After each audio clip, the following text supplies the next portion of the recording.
Welcome. I would like to welcome you to episode 491 of the Unpopular Podcast. This is the man, the myth, the legend, Jalen Hunter. Here at the Unpopular Podcast, I'm not going to ask you to agree with me. I'm asking you to hear me out. Let me first say I apologize for not dropping an episode on Wednesday. I believe on Wednesday that was day 2 or day 3 of free agency, NFL free agency, and I wanted to sit and I wanted to wait. Not much happened at that time, and I'm glad that I did because now that we're on Saturday, or we're here at Saturday, a lot has happened.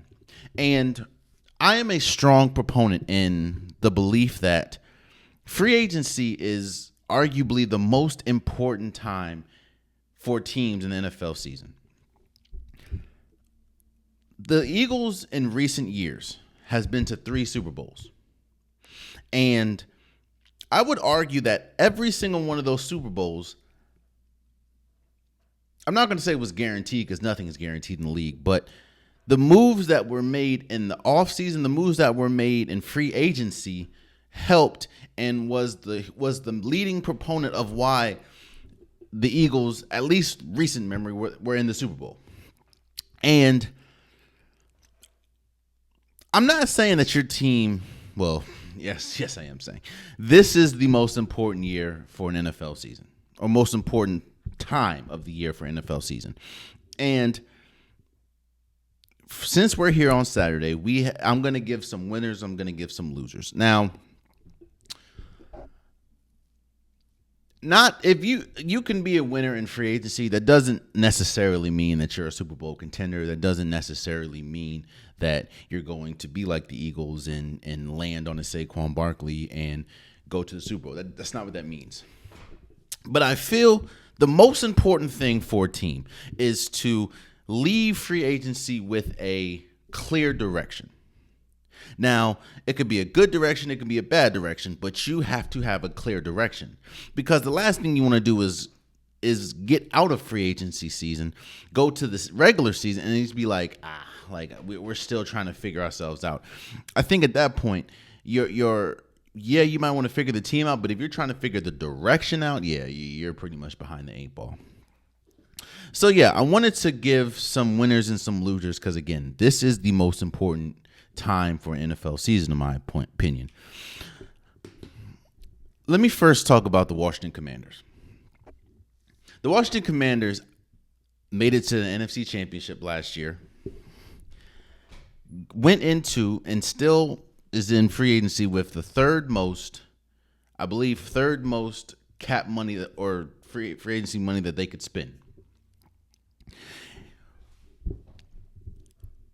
Usually there's a timeline when we talk about rebuilds. And sometimes the timeline can be slower than you think. Sometimes it could be faster than you think. But there is usually a timeline for a rebuild. What Jaden Daniels and this Washington Commanders team did was they sped up making it to the NFC Championship last year. They sped up that rebuild. There's a reason, and it's not far-fetched to say that Jaden Daniels was the best rookie, at least rookie quarterback, the NFL has ever seen. I don't think there's ever been a rookie quarterback to lead their team to the NFC Championship. And this was going to be a very interesting free agency period for the Washington Commanders, not only because they had as much money as they had, but when you're riding the momentum of an NFC Championship appearance, especially when there really wasn't any expectation to get there, you have to be aggressive, not smartly aggressive, let me say, not only in free agency, but whatever your next moves are going to be. Because one thing that we've learned, and we'll talk about a little bit later in this episode, is your Super Bowl window can close just like that. It doesn't have to take much for you to be a Super Bowl contender to now, I'm not going to say a bottom feeder, but now a bad team. So with Washington, and I'm not going to lie to you, I think that Washington is one of the winners. I'm not ranking the winners, but Washington is a big winner at this point in free agency. It didn't start off good. I'm not going to lie to you. I don't have a problem with Javon Kinlaw. I think that he's a cool player. I think that he's a good defensive tackle. I just don't think he's worth 3 years, $45 million, $30 million guaranteed, especially with the inconsistency that he's dealt with in his career. Now, if you get the good version of Kinlaw, then I think that is a great pick. But from where they got him, how much they got him, and who was still available, I think that they could have done better. So I was not looking at Washington's free agency with any type of joy. I'm like, okay, we starting off rocky. Especially, and we'll talk about another winner in a second, especially when you see what another team was doing. But then they started cooking. Then they trade for, I'm not going to say the best offensive lineman, but they trade for one of the best offensive linemen in Laramie Tunsil,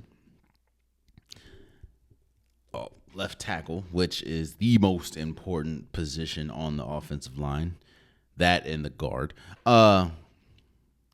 Then they re-signed Bobby Wagner. They re-signed Zach Ertz. They re-signed KJ Osmond. They trade for Thibodeau Samuel. One thing that teams do from time to time is they rest on their laurels when they shouldn't. It's very easy, especially for a team that hasn't experienced recent success or long-standing success. It's very easy once they experience recent success that they rest on their laurels like, hey, we're good. We weren't even supposed to make it to the NFC Championship, and we did. We don't need to be making sweeping changes. No.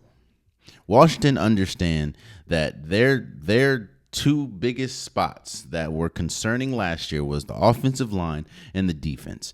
Now, there's still money to be out there, and there's still, I feel I'm not comfortable with, let me say it like this. Obviously, I'm not the one making the final decision. In my opinion, don't care at all, but I would like to see them focus a little bit more on the defensive side of the ball. But I do like that they addressed something that needed to address, and that was help for Jaden Daniels. You got him arguably the best left tackle in football, and you got him, if he pans out, one of the better running back / wide receiver / gadget guys in the league in Thibodeau Samuel.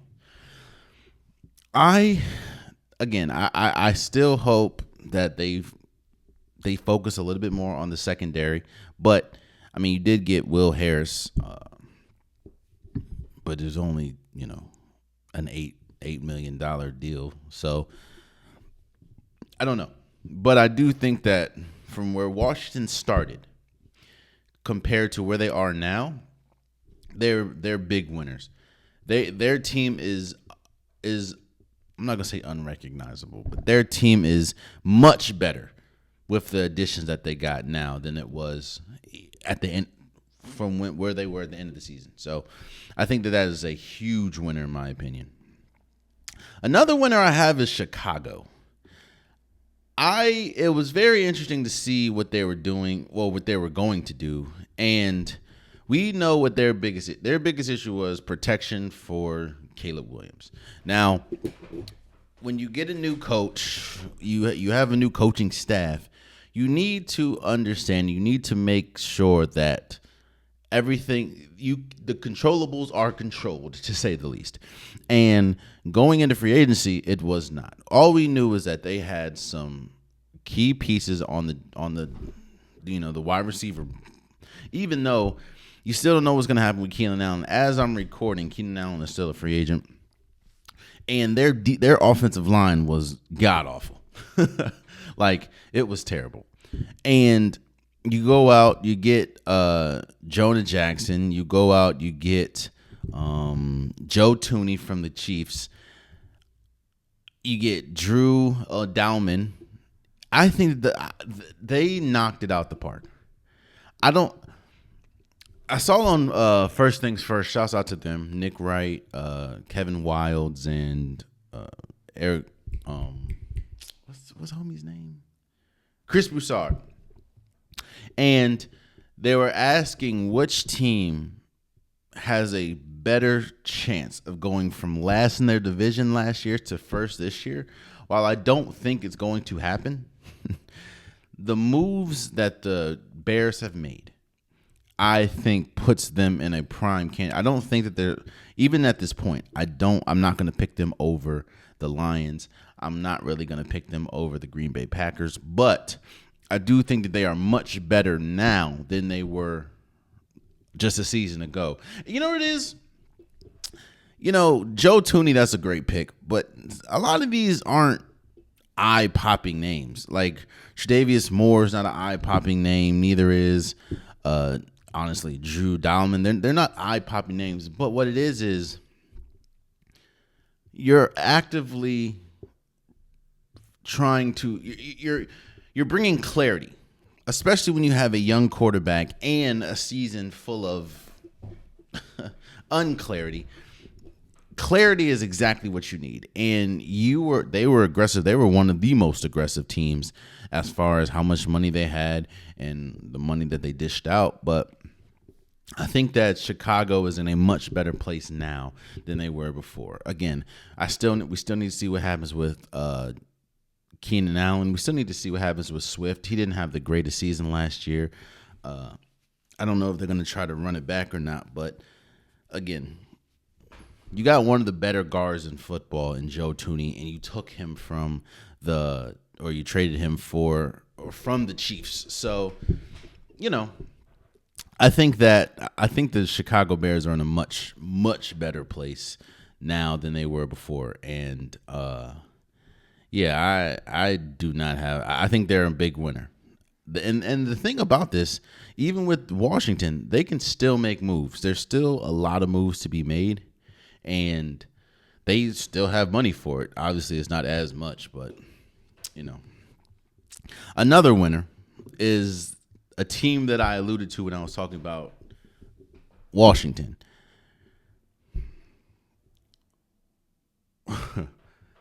The New England Patriots was the void of talent going into this free agency. They had... This was one of the first. The calling card for the Patriots is their defense has always been great. Obviously, we're talking about after the Tom Brady era. Even though they didn't really have any, you didn't know what was going on offensively. Whether you talk about Cam Newton, whether you talk about Mac Jones, Jacoby Brissett. One thing you did know is their defense was going to be good. I think last year was probably one of the first years in a while that no one was good. Outside of Drake May, they didn't really have skill. They didn't have skill wide receiver position. They didn't have nothing. Now, I still think that they're. I'm gonna be honest with you. The Patriots are a winner in my book. Obviously, they're in the winner section. But I was kind of going back and forth between winning and losing. Maybe a C. If we want to do grades, maybe a C. Because you get Mike Vrabel, who is a notoriously great defensive coach. I mean, when he was the head coach for Tennessee, they were great defensive teams. That's just what he is. He was a defensive player for the Patriots, won Super Bowls on the defensive side of the ball with the Patriots. That's just his calling card. And if you look at their free agency, they heavily addressed the defense. I mean, you got Carlton Davis, which was a great pickup. You got Kalavon Chason. I know I said your name wrong, bro. I completely apologize. You have Jalen Hawkins. You re-signed him. You have Harold Landry. You got Robert Spinell. Again, I know you said your name wrong. You got Milton. You went heavy on defense. And while that's not an issue, and I know that you're trying to get back to the winning ways that the Patriots have, I don't have a problem with that. What my issue comes in at is alongside the defense, the offense wasn't great either. And while, yes, you got Morgan Moses, who didn't have, he's older. He did not have a good season at all last year. You got Austin Hooper. I mean, okay. And you got Matt Collins, whose claim to fame was not wearing any shoes and playing alongside Josh Allen. You also got Joshua Dobbs. That's cool. But what I'm saying is I don't feel they did enough on the offense side. Now, they still have money, and there are still some. We can see what happens with Cooper Kupp, who got released. I don't think that they're in the market now to trade for T. Higgins, which is I thought was going to be their primary move in free agency. So I don't know what's going to happen with them. I do think they're a winner because they were aggressive, and now when you look, I think that their defense is really good. But I still am not pleased, and I still don't like their offense. They still have time, and they're still, they can go get a big name like a Cooper Kupp. But I don't know. I will say they're a winner because they weren't really good at all overall last year. And now their defense is much better. Getting Carlton Davis is a huge win. He was one of the best. He's one of the best cornerbacks in football. So their defense is much better now than it was at the end of the season. It's just their offense that, again, I know offensive tackle Morgan Moses. Maybe it was the scheme. Maybe it was just the scheme that he was in, but he didn't have a good year last year. And Matt Collins, he's kind of bounced around the league at this point. And it's no coincidence that his best season was with Josh Allen. So, I mean, shouts out to the New England Patriots, but I just feel like they need to do more to help their rookie or their second year quarterback in Drake May.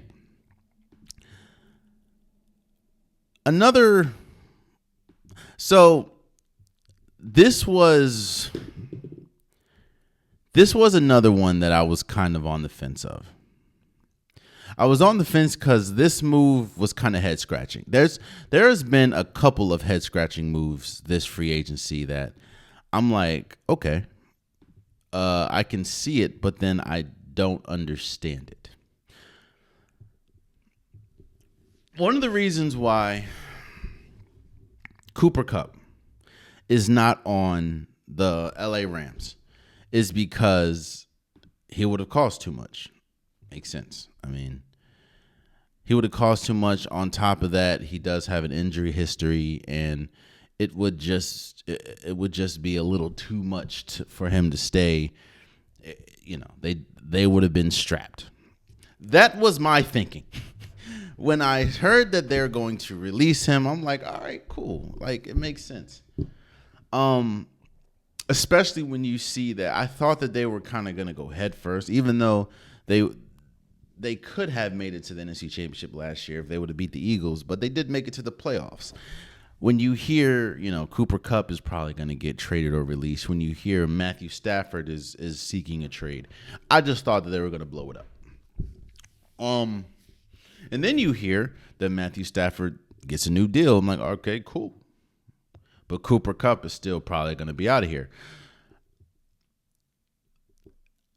I'm putting them on my winners, but this is another one I'm in the middle. The LA Rams.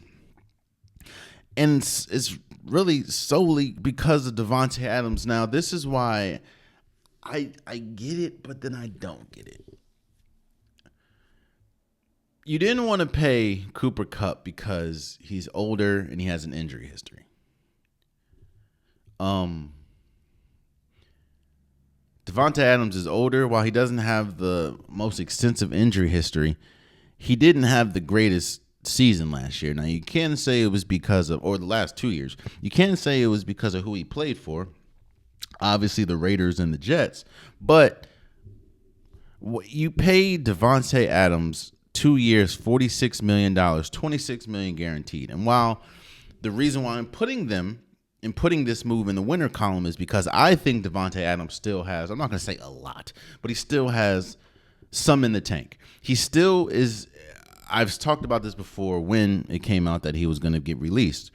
I talked about 5 teams that he could go to. And while I don't think the Rams were one of them, the reason why they weren't one of them is because I didn't think that they were trying to pay that much money for a wide receiver, because they had a wide receiver that they could have paid, that they was on, that they had a contract with, that they just weren't, and that was Cooper Kupp. So you get someone that's a little more dependable when we talk about injury history than Cooper Kupp. And Davante Adams is a first ballot Hall of Famer. They were being aggressive, and especially when you see how good Puka Nacua has been, especially when you see how good Kyron Williams has been, I think that this is a great pickup. But it is confusing because it's like, it's honestly do you think that at this moment in their careers, Davante Adams is better than Cooper Kupp? I think he's better, but I don't think it's marginally. Like, I don't think he's that much away from Cooper Kupp. So I'm like, why not just keep? I don't know. I will say that his skill type, and he's a different type of receiver than Puka Nacua. Maybe that could have been why. I feel that Cooper Kupp and Puka Nacua are kind of close when we talk about, body type, when we talk about skill set. Puka's obviously younger, so you're always going to go with the younger player in football. But I think that this definitely helps their defense. I mean, their offense. It definitely helps their pursuit to try to get the most out of Matthew Stafford. Matthew Stafford's getting up there in age. I think this is probably his last contract. And you get a wide receiver that kind of aligns with Matthew Stafford's contract. So while it is a little confusing, it's a head scratching, I'll put it as a winner, because I do feel that this offense with Davante Adams can be explosive. But the head scratching part is it couldn't. Cooper Kupp won the Triple Crown. So I don't know.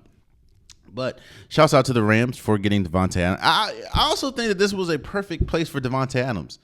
I think that there were better places. I like this move for Davante. You get him with a pass-happy offense that has a very dependable quarterback in Matthew Stafford. I don't think you could have picked a better, you could have picked a better quarterback, but you didn't. So, And I think my last winner is Josh Allen. Think about the last few. Let's think about the last month that Josh Allen had. Made it to the AFC Championship. Obviously, he didn't win, but he won the MVP. Got engaged to homegirl. I don't remember her name, but got engaged to homegirl. Shouts out. And then signs a 6-year, $330 million deal, $250 million guaranteed, which is the most guaranteed money in NFL history. Which is, it's smart that he did this now, which goes back to my argument that I had last episode between when to pay somebody and when not to pay somebody. It's smart that he did this now because it still gives the team flexibility to make moves, which they have. I mean, you got Joey Bosa, you got who else did you get? You got Michael Hochik. Whoa. You got Laramie Ojigba. Like, you got some good pieces. I don't think that this is enough, especially on the defensive side of the ball. I mean, yeah, you got Derek Forrest and you re-signed Damar Hamlin, but But I do think, I'm not going to say Buffalo Bills isn't necessarily a winner as much as Josh Allen, because again, $330 million. Extension, that's the thing. Extension. So, yeah, I mean, and it opened the door to give the Bills flexibility. And especially when you hear $330 million, $250 $250 million guaranteed. You don't think that you're going to have flexibility. But you see that around the league. I mean, Lamar, well, I think they're trying to restructure Lamar Jackson's deal. They just restructured what's his name? Patrick Mahomes and Chris Jones deal. Like that's what they're trying to do. And Josh Allen, in the span of month and a half, he is on a unprecedented run. Yeah, I'm sure he would win a Super Bowl, but the man got $250 million guaranteed for a $330 million contract. The most guarantee in NFL history surpassing Deshaun Watson. So, shouts out to him.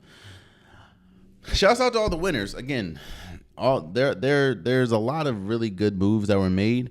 Washington was a big winner to me. Chicago, Patriots was on the winners list. The Rams, even though I think both of them are kind of on the head-scratching list. And Josh Allen is a big winner. Now, there are some moves that are head-scratching, and that is like a little confusing as to, I don't know why you would make that move. But, like, for instance,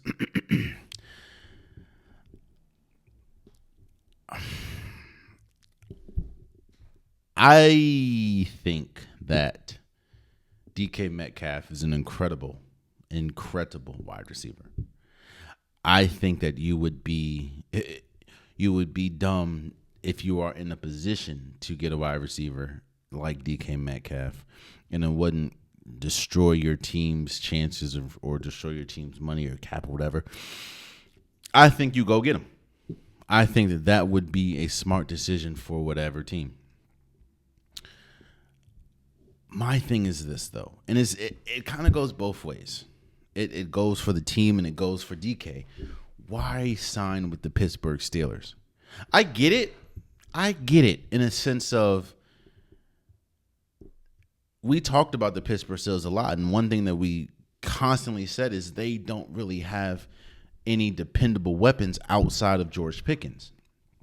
And if you were going to get a dependable weapon at the wide receiver position, I think the best one available after we saw what went on in Seattle, which we'll talk about in a second, DK was perfect. But why sign DK when you don't even know what you're going to do at the quarterback position? I know they re-signed Mason Rudolph, but are you going to get Aaron Rodgers? Are you going to get Russell Wilson?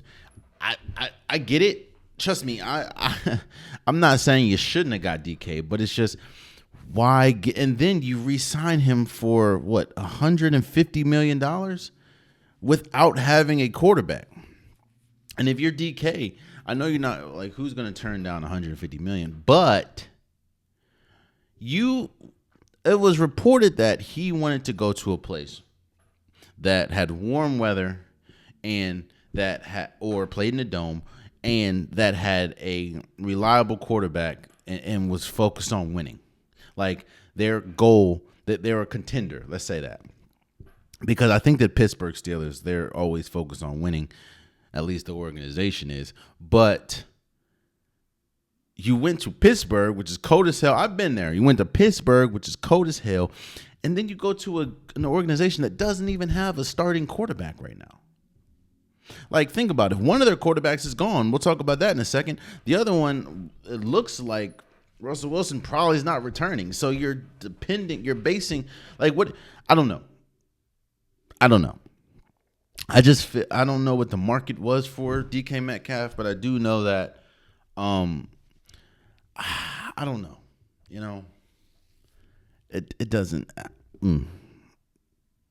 don't know. Another head scratching thing was,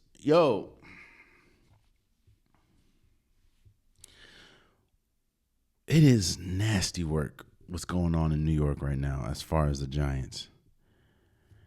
You sign, and this kind of goes back to the DK thing. You sign Javon Holland to a 3-year, $45 million deal. I think that's great for Holland for getting, $45 million. That's great for the Giants for getting a top tier safety. A top tier safety that he doesn't break the bank and you still have money to pay people. So that's a win right there. But you had Xavier McKinney. I'm sorry. You had Xavier McKinney that you let walk, who was a first team first all pro team. Like what? First team all pro that you didn't want to sign. And I am not about to get into the weeds with Saquon Barkley. So why, why, I don't know. And then it kind of goes back to the argument that I had about DK. Javon Holland was on like a podcast giving a list of things that he wanted. He wants to win now, or a culture that's a winning culture, a good defensive coordinator. Like he labeled out all the things that he wanted, which he was essentially saying that he wanted to win now, kind of like DK Metcalf. You go to arguably the worst organization in football. I get it. Same thing with Myles Garrett. I get it. Money talks. Money talks louder than anything that, and maybe, I don't know, maybe nobody else was offering Holland $45 million, but everything that was on that list, outside of probably the last bullet that he probably forgot to say, which was give me the most money, he didn't get. I think he's going to be good in the Giants or in New York, but I don't know. I don't understand the pairing, especially this is yet another time when the Giants could have paid somebody and Xavier McKinney and refused to. Left, had an incredible all-pro year. I'm not talking about Saquon Barkley. And then you sign someone that isn't as good. Still good, isn't as good. I don't know. So those are some of my winners. Those are some of my head-scratching moves. Let's talk about some losers. I came into this talking about how important free agency is. And there are times when after free agency, you're forced to look your team in the mirror. You're forced to look and understand that, all right, we're not at a place to compete. Now, yes, you would hope that you're able to make that decision yourself, but that's not always the case. So my first loser, and I'm sorry, I have to look at my phone because there is a list. And I'm just going to read this list off to you. Just this offseason, the 49ers, these are the players that have left the 49ers so far. Deebo Samuel, and when I say left, they either were traded, cut, or left for free agency. Deebo Samuel, Kyle Juszczyk, Leonard Floyd, Javon Hargrave, Malik Collins, Drew Greenlaw, Tre'Davious Ward, Talonga Hufanga, Aaron Banks, Jalen Moore, Elijah Mitchell, and Josh Dobbs. On top of that, because you can probably think, damn, that is a lot of talent. You're absolutely correct. Maybe they were able to sign some important people. Maybe they retooled. They got cornerback Dre Brown, Luke Farrell, Luke Gifford, Richie Grant, Mac Jones, Jason Pinnock, Curtis Robinson, Demarcus Robinson, and John Weeks.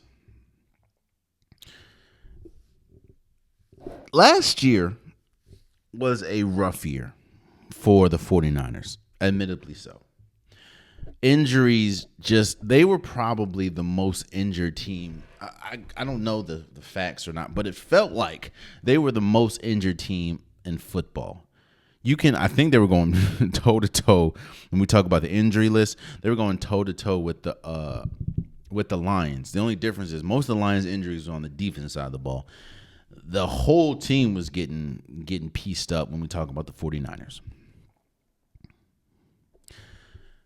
Even with that, even with them not making the playoffs last year, there was never a thought that their Super Bowl window was closed because of all the talent that they had. In fact, the only question that we had about the 49ers was Brock Purdy.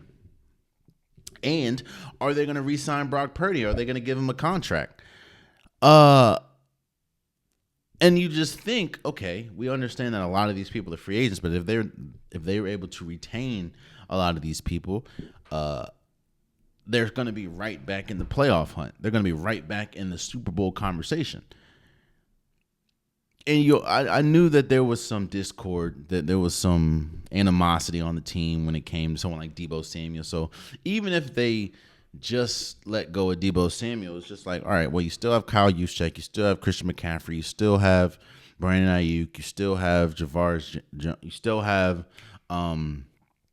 George Kittle. You have a good team.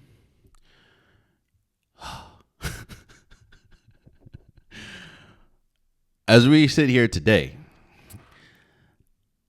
I don't think that I've never seen this. I've never seen a team completely gutted from the end of the season to now.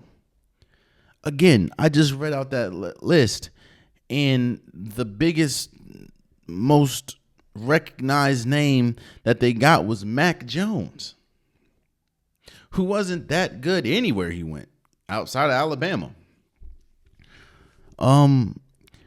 Yeah, the 49ers are so far from the Super Bowl at this point. Yes, I understand you still have Brock Purdy. Yes, I understand you have Christian McCaffrey.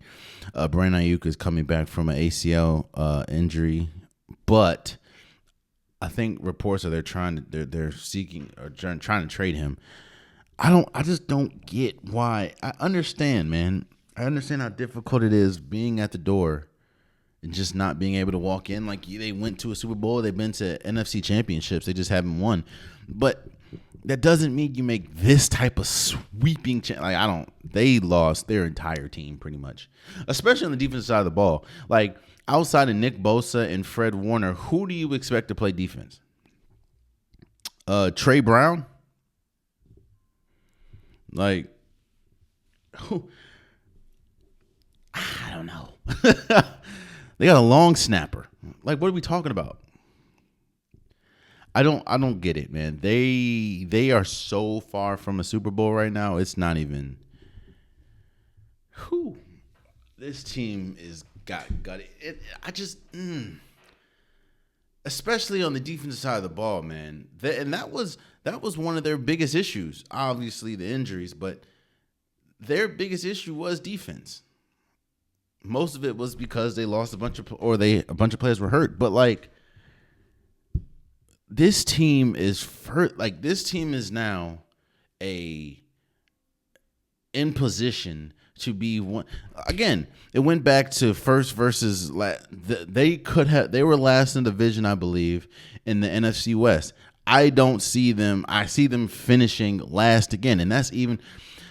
A team that was on my winners that I didn't talk about was the Cardinals. I think the Cardinals knocked the free agency out the park. I mean, you got Sweat, like you got a couple of great pieces. I think unless the 49ers know something that I don't know, unless Brock Purdy is one of them, which I don't think he is. Again, I understand you have CMC. When he's healthy, he's arguably the best running back in the league. And George Kittle, who, when healthy, he's arguably one of the best tight ends in the league. But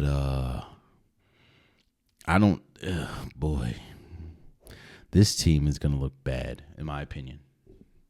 And A team that just 2 years ago,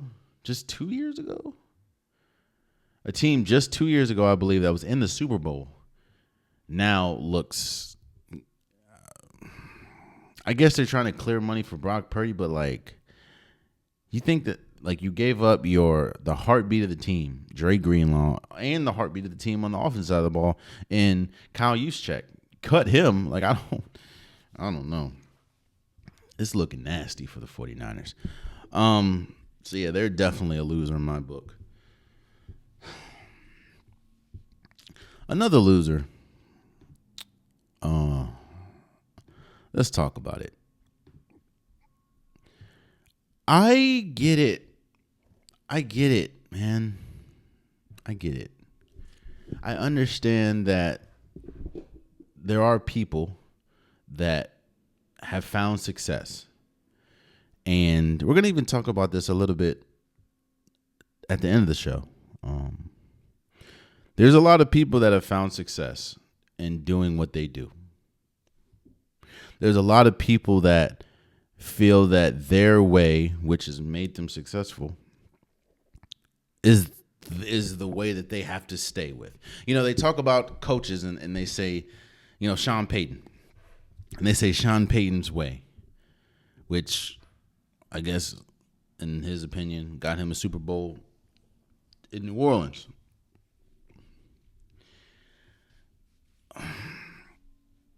It feels like when we talk about the Dallas Cowboys, it's a broken record at this point. All the concerns, all the issues, everything that when we talk about the Dallas Cowboys, it just sounds the same. Jerry Jones isn't doing enough. Like, think about it, bro. I look at, they had a lot to work with. They re-signed a bunch of players. They got Carr Elam. They traded for Kenneth Murray, which I don't. Okay. They got Robert Jones on the offensive line. They got Jack Saborn. They got Solomon Thomas. They got Peyton Turner. They re-signed Turpin, who's the fastest player in the league, arguably. And they signed Javonte Williams. Now I ask you, do you think that that's enough? You lost, might I add, DeMarcus Lawrence. And now DeMarcus Lawrence and Micah Parsons going back and forth on social media for comments that he said talking about, I wasn't going to win a Super Bowl in Dallas. You look at all these re-signings and all these free, but do you think that the Dallas Cowboys are any closer to a Super Bowl than they were last year? My opinion, the answer is no. In fact, the pieces that they lost, I think that they're further away. Which is crazy because it's just like, look, I get it, man. I get Jerry Jones has his way. I get it. But it's like, if your way hasn't been successful in years, bro, you ain't won a Super Bowl since, Jimmy Johnson? Who just, if I'm not mistaken, didn't he just retire from broadcasting? Like, your big free agency splash should not be signing kick return / running back or wide receiver Kevontae Turpin or Javonte Williams, who I think before his back injuries was pretty good. Like, I think he was great, but he kept getting hurt, or he got a major, I think, back injury, and it's just, like, especially when you see what the Eagles just did, winning the Super Bowl, and Washington just did, making it to the NFC Championship, and the moves that they made this offseason, this free agency. It's like, how do you see that and think to yourself, we're right there? We just got to retweak some things. No. Hell no, man. I think they're a huge loser. I think they're a huge loser. There was opportunity. They've been a loser for a minute, but there was an opportunity that you could pull yourself up out of obscurity, and you didn't do that. You didn't do that at all.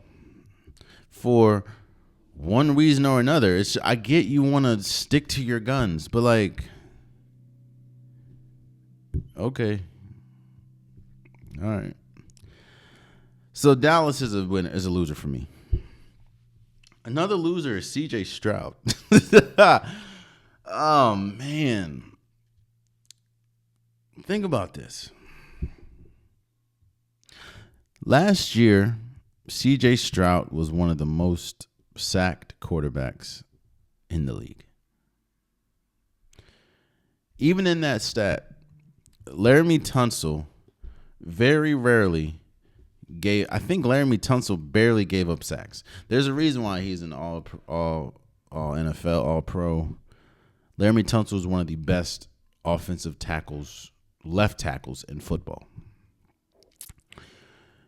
Even with C.J. Stroud getting destroyed on the offensive line, Laramie Tunsil was still a bright spot for that line and still the best player by far on that offensive line. You take away the best offensive lineman on a offensive line that gave up damn near the most sacks in football. On top of that, on the wide receiver position, you have Tank Dell, who's probably not going to be there next year because of the gruesome injury that he sustained. I believe it was on Christmas.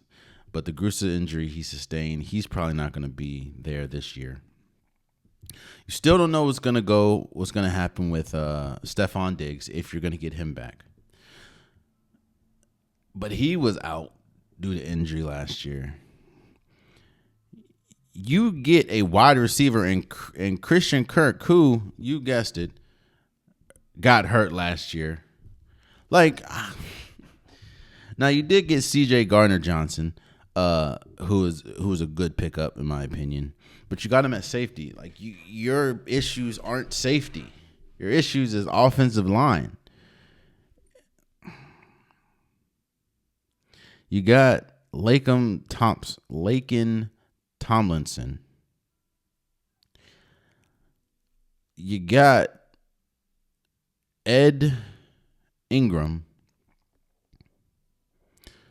And is that it? That is it right now on the offensive line.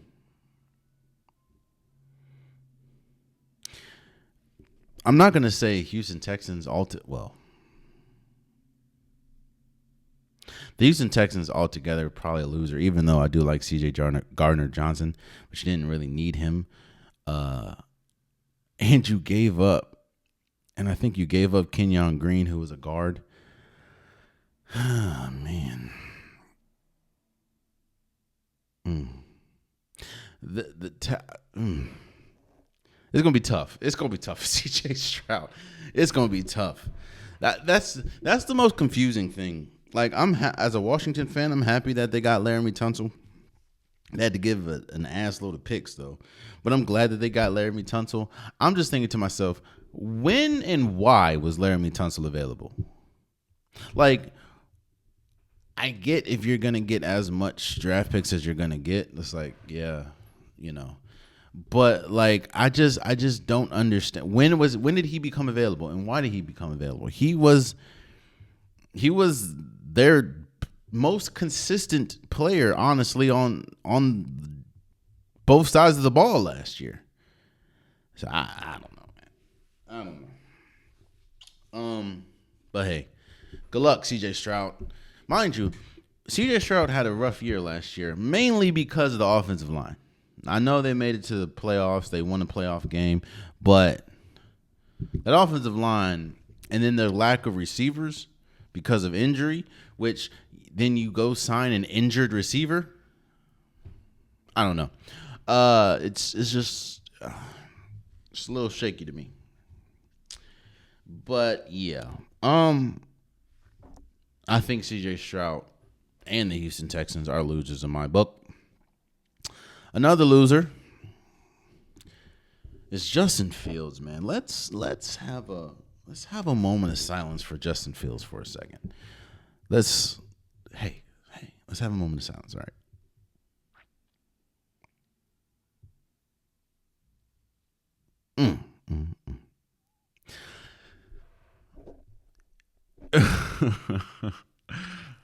Look, man. I'm feeling for Justin Fields. I don't think Justin Fields is an elite quarterback. But in the same breath, I also don't think Justin Fields has ever been in a situation that benefits him. It definitely wasn't the case in Chicago. I thought it would be the case in Pittsburgh until you find out that Russell Wilson also was on the way. Like, oh, damn. Well, okay. Well, I guess that's not gonna work. And then you leave Pittsburgh to go to the New York Jets.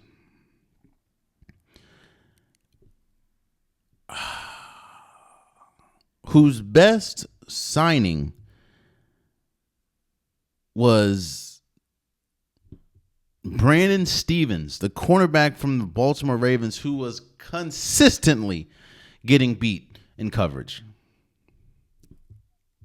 Yeah, you reunite with your Ohio State buddy and Garrett Wilson. Yeah, you have Breece Hall. You got a new coach, Aaron Glenn. You got any offensive linemen? You got Chua Okorafor. I know I said your name wrong, bro. I apologize. That's it. We don't know what's going to go on with Mekhi Becton, which he was on the Eagles, so never mind. And we'll talk. We'll talk about the Eagles in a second. I don't know, man. It just sucks, man. I think that Justin Fields has clear limitations. Clear as day. I think that Justin Fields isn't a great quarterback, but I also understand that it doesn't seem like he's been in the best situation for him. Now, I understand that he picked this situation. There was probably a bunch of teams that could have went for him. But even when you look at the landscape of the league, there wasn't many teams that had a great infrastructure for Justin Fields that were in need of a quarterback. I mean, you could have went to the Colts. They are a loser on the scene because they got Daniel Jones. Okay. Maybe the Vikings, but I don't know what the Vikings are trying to pay. On top of that, unless you're going to be looked at as a bridge quarterback, because they definitely want J.J. McCarthy in there. The Giants, but what the fuck? Who wants to play for the Giants? Come on now. Except for maybe Russell Wilson or Aaron Rodgers, but they're closer to the end of their career than the beginning. I don't know a place where Justin Fields could have really shined at. I think that sucks because you go to the Jets and think about this, man.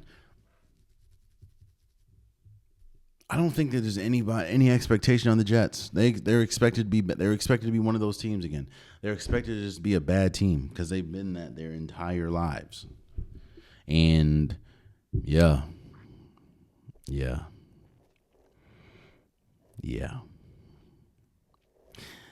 I want more for Justin Fields. I still think that there are limitations that put him in this situation. I'm not saying it's all on the organizations. You got to be better at throwing the ball downfield. But this is just yet another situation that it's not really a favorable situation for him outside of the fact of you have Aaron Glenn as your coach and you have Garrett Wilson and Breece Hall. That's it. So I think Justin Fields is a loser for free agency. And surprisingly, my last loser that I'll talk about is the Eagles. Yo, do you understand how many defensive players? First of all, big win for them to be able to re-sign Saquon Barkley for the most money that a wide receiver or a running back has ever had in NFL history. Shouts out to them for re-signing Zach Bond, who was their low-key one of their defensive MVPs last year. But do you understand how many players that they lost on the defensive side of the ball? Whether we talk about Josh Sweat, whether we talk about Darius Slay, like they lost some pieces. And while you still have the heavy hitters, you still have Jalen Hurts, Saquon, you still have A.J. Brown, you still have Zach Bond, you still have Jalen Carter, you still have Jordan Davis, like Nikhil, like you still have some big pieces. But they lost a lot of key pieces on the defensive side of the ball that was integral for them winning a Super Bowl. I don't think that they're going to fall off a cliff. Like, I don't think that they're now not going to be in contention for a Super Bowl or at least a high position in the NFC, especially when you see what a team like the 49ers is going through right now. But I do think that when we talk about free agency, that they are some losers because they lost some people. They lost some people. Yeah. A couple of other bad moves, bad trades that are not necessarily losers for the team, but the Colts signing Charvarius Ward to a 3-year, $54 million deal off of his arguably worst year. I understand he had a bunch of personal stuff going on, so I hope that, I pray for his family, I pray for him and his mental health, but on the field, production-wise, Charvarius Ward had arguably the worst season he's had in his career. In fact, I don't even think it's arguable. I think that he had the worst season in his career, and you pay him after that season, you pay him 3 years, $54 million with $35 million guaranteed. I don't know. I don't know. Another loser is the Saints, bro. Oh my gosh. Like, you find a way to re-sign Chase Young. I think Chase Young is good, but he hasn't been the best. He hasn't put his best foot forward. But you re-sign him to the contract that you signed. You get Justin Reed, who, again, I think that he's good. I don't know if he's worth $31.5 million, especially after getting torched in the Super Bowl. You had an opportunity to get off of Derek Carr and let him test free agency, and you don't do that. Like, don't get me wrong, man. I was one, bro. I was one of them teams. I was one of them people that was like, yo, Derek Carr is not as bad as y'all saying he is. Until I saw Derek Carr play for the Saints. Like, no. What are y'all doing? And then you are restructuring to keep Tyrann Mathieu. It's like, why are you playing this in the middle thing? Either you're going to be a good team or you're not. Make a decision. Man. And the worst part about this is they're already in like cap hell right now. It's going to be even worse moving forward. Now that you now that you got Justin Reed, now that you got Chase Young coming back, now that you got Derek Carr coming back, now that you got they restructure Cam Jordan's. It's like, what are you doing? You're not good enough to compete for anything. On top of that, you have one of the most expensive teams in the league. What's going on? What is going on? Now I'm sitting here thinking about it. I think I only did 4, right? I think I only did 4 losers. Cowboys, 49ers, CJ Stroud. Yes, I did do 4. Justin Fields. And the last one is the Chargers. Look, man. There was a lot of promise coming out of this free agency. But the Chargers spent a lot of money. I mean, they got Najee Harris. They re-signed Mike Williams. He came back. They got Benjamin St. Juice.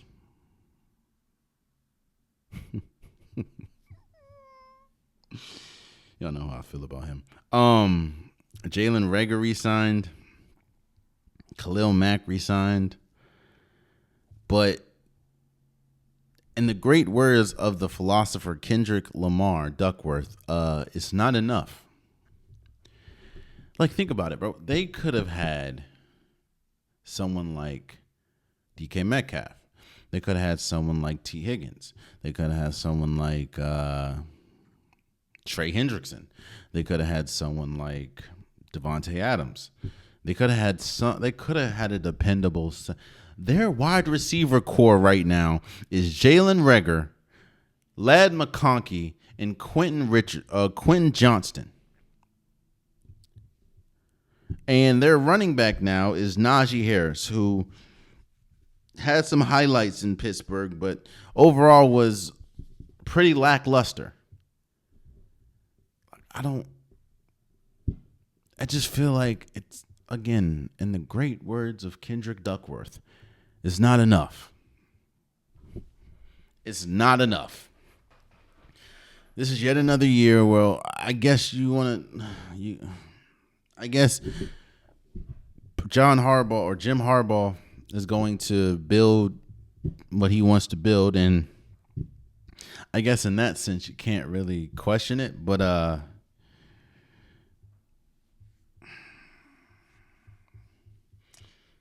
this team ain't that good, bro. And still ain't. They had a lot of money to work with. And their best pickup was Najee Harris and Benjamin St. Juice.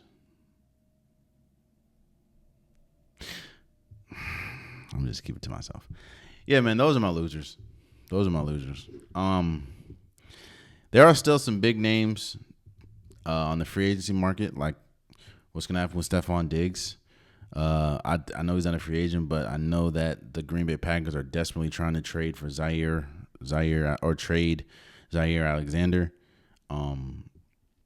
Shouts out to Sam Darnold. I didn't really talk about the Seahawks, but they gave Sam Darnold what, like $100 million. Like, don't get me wrong, Sam Darnold was great last year, but $100 million worth? I don't know. On top of that, the Seahawks lost. Let me see. The Seahawks lost DK. They traded Geno Smith. They lost Tyler Lockett, who's still out there, to essentially get Sam Darnold, Ernest Johnson, or they re-signed him. DeMarcus Lawrence. They got DeMarcus Lawrence, so that's big. And Marquez Valdez-Scantling. Yeah, let's move forward, man. That's again. Well, if another big move happens, we'll talk about it next episode. But yeah, I want to give my congratulations. Let's move forward. I want to give my congratulations to Wardell Stephen Curry II. I'm not gonna sit here and debate. I've done it before. I'm not gonna debate where Steph Curry lands in the all-time guards list. That's not for me to do here. I have gone down to saying that he is the best point guard, but then obviously you have people, he's not even a point guard. Like, okay. What I will say, and what I am recognizing, is the undeniable. I don't think that you can even argue at this time. I don't think that you can make a solid argument that there is somebody better that's ever played in the NBA that is a better shooter than Steph Curry. You can argue where he ranks all time as far as players. You can argue where he ranks all time as far as guards. You can rank where he lands right now as far as point guards or players. But one thing that is undeniable is that he is the greatest shooter the NBA has ever seen. And it has been further solidified by him being the only player in NBA history to reach 4,000 threes. To put that into perspective, I think that he is 820 at this moment. He's 824, 25 away from the next best shooter, and that is James Harden. I just, in the way that this, the man, Steph Curry is the greatest shooter of all time. And you know what's crazy? Just 2 years ago? Just 2 years ago, I believe, or 2 or 3 years ago, he broke the record for most three-pointers all time at Madison Square Garden. Remember, they stopped the game. He was crying. Reggie Miller and Ray Allen were both there. I think that was 2 or 3 years ago. So in 2 or 3, and that was at 2,900 and something. So to go from that to 4,000 in 2 to 3 years, come on now. This is a congratulations to you, Steph. I think he's the greatest point guard ever. I'm not here to debate nobody. I think he is the best point guard ever. I think that was solidified with this Team USA run. And I think it's undoubtable. And there's no metric that doesn't say he's not the best. I think Steph Curry is the greatest shooter of all time God's ever created. And congratulations for being the first and only player in NBA history to reach 4,000 threes. And I honestly don't think that for James Harden to be the next best 3-point, as far as the next best, because he has the second most of all time, but he's 800 plus away. Yeah. Congratulations, Steph Curry. And I add you, the number is growing. So I don't think that this record will ever be reached. Just like I don't think anyone will ever reach fifth when you combine playoffs and regular season. I don't think anybody will ever get to 50,000 points again. So shouts out LeBron. I don't think anyone's getting 4,000 threes in a career. So shouts out to Steph.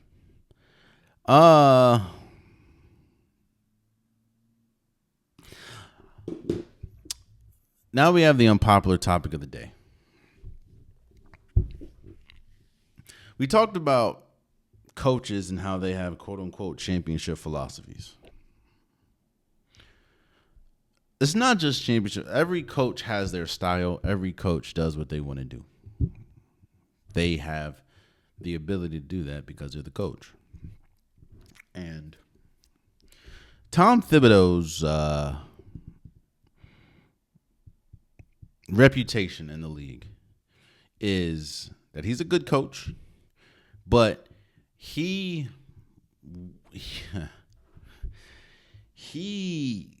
works his players to they play heavy minutes. They practice heavy. He just puts a taxing on the players' bodies. You have to be in Olympic style conditioning to be on a Tom Thibodeau's team. Now, to his credit, he has been to Eastern Conference championships. He's had MVPs like Derrick Rose. He's had great players like Jimmy Butler and Karl-Anthony Towns a couple times, Andrew Wiggins. Right now he has Jalen Brunson and But he is religiously known for overworking his players, overplaying, playing heavy minutes. And that has, you can say Derrick Rose's first injury was because of this. Some of the injury, it seems, and on top of that, it's no coincidence that every single Tom Thibodeau team breaks down at the end of the year. Whether it's injuries or when they make it to the playoffs, it just seems they don't have the energy to compete. There's a reason for that. I always say that what you do in the regular season, you develop championship habits or you develop losing habits. Well, there's no coincidence that the coach that is known for overworking his team, at the end of the year, his team always seems like they burn out. Their best players, the wear and tear on the body gets to them. Derrick Rose got hurt. Jimmy Butler, especially in Minnesota, his body was breaking down. It's so for Mikal Bridges to come out, who, might I add, is like the definition of an Iron Man. He plays all the time. He very rarely misses games. And he doesn't really complain about it. For him to come out and pretty much say he has to talk to Tibbs because he feels like he's overworking the players and give at least himself a break and allow players from the bench who, if you're on a Tom Thibodeau team, you better hope that you don't play on the bench because you barely getting in.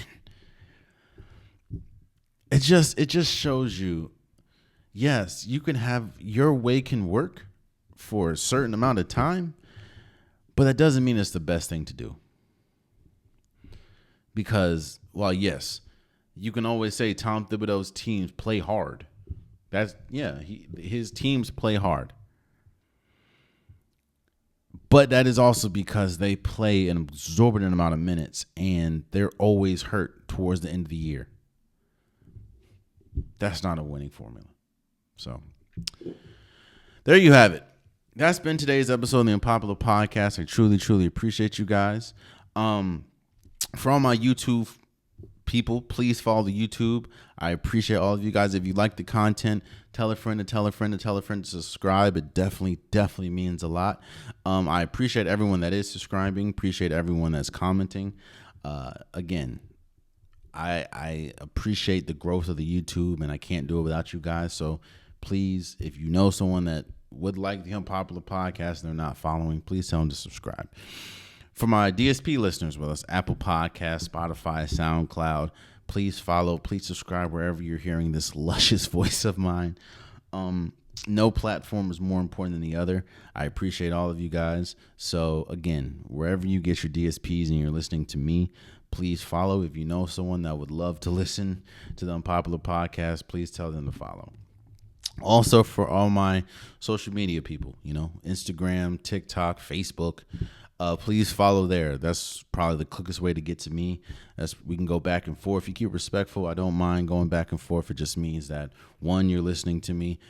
Two, you're passionate about whatever we're talking about. I appreciate both.